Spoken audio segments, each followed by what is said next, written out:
Hey, what's up? Do you know how to speak cat? I do.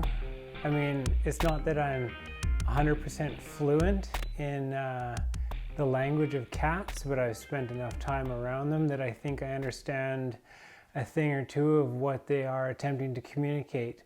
So, of course, cats aren't using the spoken language like we do, although they do sometimes.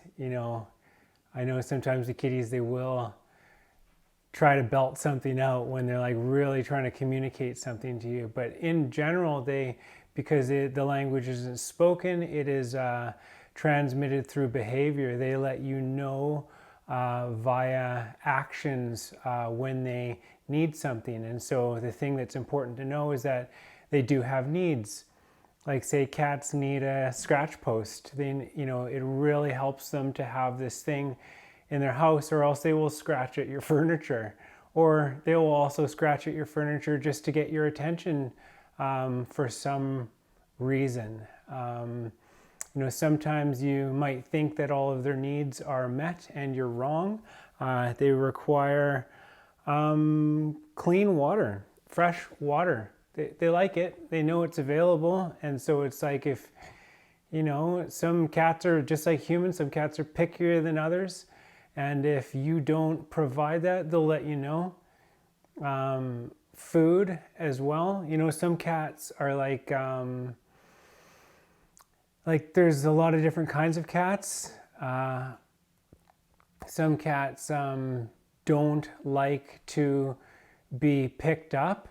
I kind of think of it how I think of women. I mean, just that, like, some women like to be picked up, but some it's like, hey, just because I'm beautiful doesn't mean that I'm a thing, like an object for you to, like, try to pick up. Show some, make yourself attractive, and then maybe I'll come to you instead of, like trying to, like, coming after me, trying to, like, grab me and stroke me and do things. It's like I'm not a toy.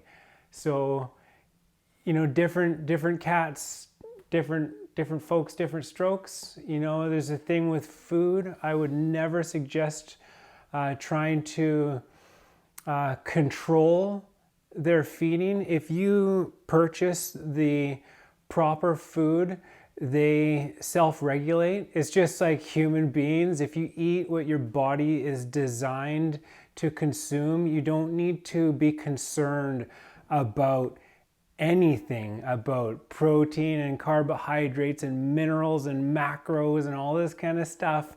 It just goes out the window because you're eating what your body is designed for. And so with cats, they are carnivores. They require a 90, I don't know, like 80 some 90% protein, and it needs, I don't have cats anymore because you have to buy bags of other animals in order to feed them. And I just, I don't feel right about that. But but cats, they need it. If you have a cat, you have to, you should be buying the absolute top quality of food that exists. You won't find it in the big chain stores. You need to go to more like a local store kind of deal in whatever town you are. Find it where they actually carry brands that refuse to compromise the quality of the food just to make money. So that it's not like you don't get like a ton of food for super cheap because it's not full of corn and rice and things that cats' bodies aren't designed to process. I got a kitty clawing at the door here. I'm lucky enough that I live in a house where the people that live here, they got a kitty, so I get a kitty without having a kitty. So very, very lucky for me, because ever since I said goodbye to Cheeky when I went traveling, anyways, very sad, having to step away from kitties and whatnot, but it just didn't make sense for me in my life anymore to do a bit of traveling and stuff. So I found her a new home. It breaks my heart to this day. But anyways, so yeah, you don't try to control their movements either. So you don't try to control their diet, like give them a little or give them this or this and that. It's like you're feeding them the wrong, if the cat's overweight, you're feeding them the wrong food. It's not supposed to be eating those big brands of things. I mean, even when they tell you that even doctors anyways, there are very few brands that have the right stuff in it. Anyways, yeah, local stores. And then so controlling their movements as well. They don't like that. I mean, who doesn't like to be free? Who likes their freedom impinged upon? Like, how's everybody feeling during COVID right now, where you can't like go wherever you want and do what you need to and socialize and visit with others and meet with others and run into others and do things, come and go. It's not awesome, So I would, seriously not recommend trying to control their movements, for any reason. I live in a place where there are wild animals, and you might think, oh, well, for their safety, I'm going to keep them in. And so it's like, you can do that, but I don't know, you treat others in the same way that you would want to be treated. It's a golden rule. Otherwise, you're a hypocrite, And then there's like, kitty's jumping. So what else? You have to treat them with respect, Sometimes the thing is, cats are like humans, can be pretty cheeky. And so sometimes they do require a level of discipline. And I do believe that cats, they have eyes which are capable of seeing beyond the scope of what most humans are capable of perceiving. They're able to see things anyways. And so I understand that they have psychic abilities and also just sight perception. They can perceive things out of our field of view, energetic or whatever.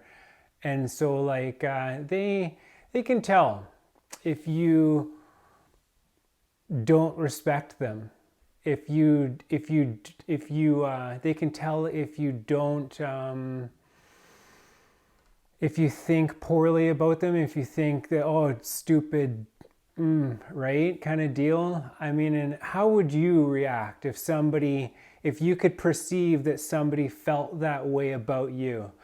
I believe this is the same thing with dogs, another animal that is understood at least amongst like indigenous communities, and there's like scientific research, I've read papers about it, just that they have this capacity that is far beyond what you probably think is going on. And so it's important to respect them because they can tell, they can register how, a person who thinks lesser of them.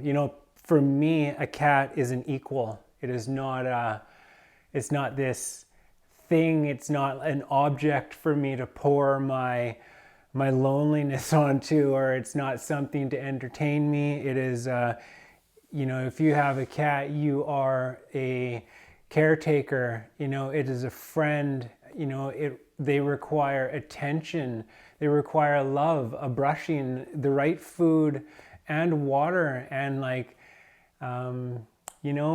probably access to the outside. Of course, you can bring a cat inside and you can keep it there forever, or maybe it's never known any better, so it's just an inside cat. And then or you can have them in for so long that you can break their spirit and then they don't want to go outside, or maybe they're afraid because outside is just something that's beyond what is their normal understanding or comprehension, that kind of stuff, and that's anyways, yeah, not a big fan of that, Animals like to be free and respected, and what else? So, but back to like kitties being cheeky, because they are, cats are people too. They have distinct personalities. I've been had the joy of taking care of many cats over my life, and every single one of them has a unique personality. I've never met two that are alike, different temperament, different personality, mannerisms, likes and dislikes, just qualities and characteristics about them, which is like very unique. Felis catus, sure, they're all cats, right? Big species on this planet. King of the jungle is a cat, right? Big cats, it's huge. And where did kitties come from? This is always a thing. There are animals on this planet that did not necessarily originate here. How they got here there's different stories for different ones. But cats apparently come from somewhere else. That's not saying that they didn't evolve on this planet for a few billion years, but likely whether they were brought here or whether they evolved here from DNA. So like the idea with where the species come from is something called panspermia, where it's like life is rife in the universe. It's a big universe out there, and there's a lot of life. And then I guess it's like when planets are forming, there's comets that passed by that, I think there's like ice in there, and in that water they spread, living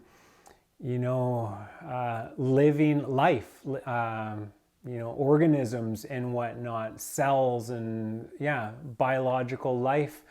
And then it evolves, like we ourselves, human beings, we're a type of monkey. Apparently there are types of cat, humanoid with cat-like features, as well as like reptilian features and others as well. But I mean, we're just talking about cats right now. And so the thing is with the cats is they can be cheeky, just like us cheeky monkeys. And sometimes you have to draw a line. You cannot let them just always boss you around. You can't give them too much credit. It is a relationship, and it is one of respect. And so cats, if you say, like, I got a couple doors here, one goes into there and there, and if I just always open the door, then the cat thinks that this is a throughway. And then it becomes unhealthy for me because I'm not a door opener. I'm a person, I'm a human being. I enjoy the company, but I'm not into being that. You have to have healthy boundaries when it comes to anything or anybody. And especially at times when they do things which are inappropriate and you want to let them know, you have to still do it in a respectful manner. What you do is right after the animal does something, not a while after, but right after, you come up to them with respect. You put one hand on them and then like another, and you grab them by the scruff of the neck. This is where they get picked up as children. They understand this to be something about, it's something that like a parent does to a youngling for whatever reason. And you take them and you put them on the ground gently. You hold them gently by the scruff of the neck, and you turn them over gently, and you look at them in the eyes and say, no, No, do not do that. That is not acceptable. This is not a way to express yourself. There has to be another way for you to get my attention. I apologize, like if I'm not perceiving your messages correctly, but and you work with them. Think of it as like a highly intelligent, receptive being with a mind and emotions and thoughts and feelings, and you will have a much better relationship with the animal, with your friend, with the species. And yeah, so kitties, they speak through behavior. The unspoken language. I learned so much about myself and, for kind of what it's worth, psychology, just from having a relationship with a feline, Felis catus. Love kitties. And yeah. Just think if there's anything else. I'll stay super still so I can edit it.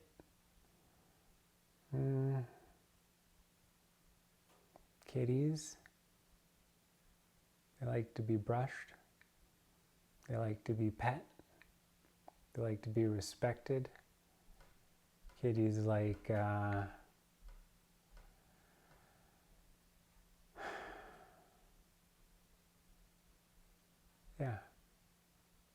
I think that's it, honestly. They like to be brushed and pet, and the kitties. It's another thing too, is just that cats, sometimes you think you might know what is best for a cat, and you could be wrong. I've run into this a number of times, especially having an indoor cat and you try to bring it outside and it's not ready for that. You have to respect that and not force it. Sometimes you might think a cat is alone, but then get another cat and it's not so simple, because they don't just aren't necessarily just going to like another animal in their territory. Specifically, I've had an Egyptian Mau, so an older breed, got a little more fire in her, and she, I was like, oh, it'd be nice to get her a friend. Got her a Russian Blue, or I got a Russian Blue, and super friendly cat, but she was not having it at all. That was it was a tough one, because then all of a sudden you got two beautiful kitties, but it's like one is like, get out of my space. What are you doing here? And why did you do this to me, to the caretaker? Like, why? Why did you do this? And so that's a thing, Another thing too, that like cats are, the thing is, cats are an invasive species. They only exist in the way that they do because of our protection. Like here in Canada, if they didn't have access to the shelter that we provide, they would get eaten by the other animals.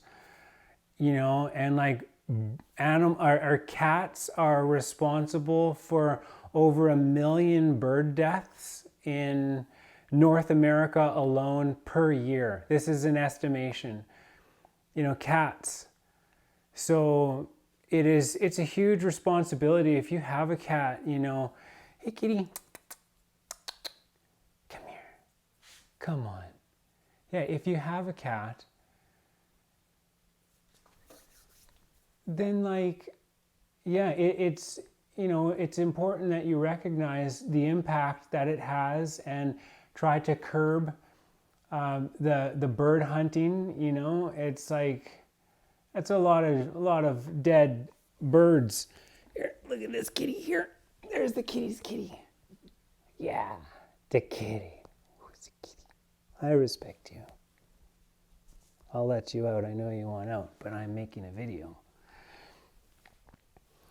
So that's the thing, you know, I don't know.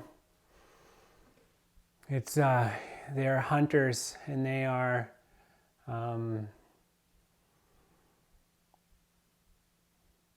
yeah, it's a tough one. Pet ownership, animal ownership. But, and I love cats so much. I think that I have cat in me. There is, I like to say that there is like a tiger that lives in my chest. It's held in by my rib cage, and it's just sitting there tapping its fingers like this, its claws, you know, on the bars of the cage, you know, and it understands that that's a piece of its existence, but it's also not impressed. It's like, I'm actually ready to go for a run. And hence I run. I am a runner. So yeah, treat cats with respect. Don't put tape on them. Don't get them high. Don't, you know, trap them, you know, put them in boxes, do things to them. You know, the whole neutering and spaying thing is, that's so, you know, and it's tough, because if you have one, then it's almost like you got to do that, especially if it's a female, because she'll be going into heat. And when she's doing that, it's quite a thing, and it's constantly. So yeah, I guess all that I can say is that that tells you something about whether or not maybe we should be having cats. If you have one, that's great, love it to death, but maybe reconsider getting another one when the time comes. Anyways, my camera's overheating, and I love you, I love kitties, I love me, and peace out.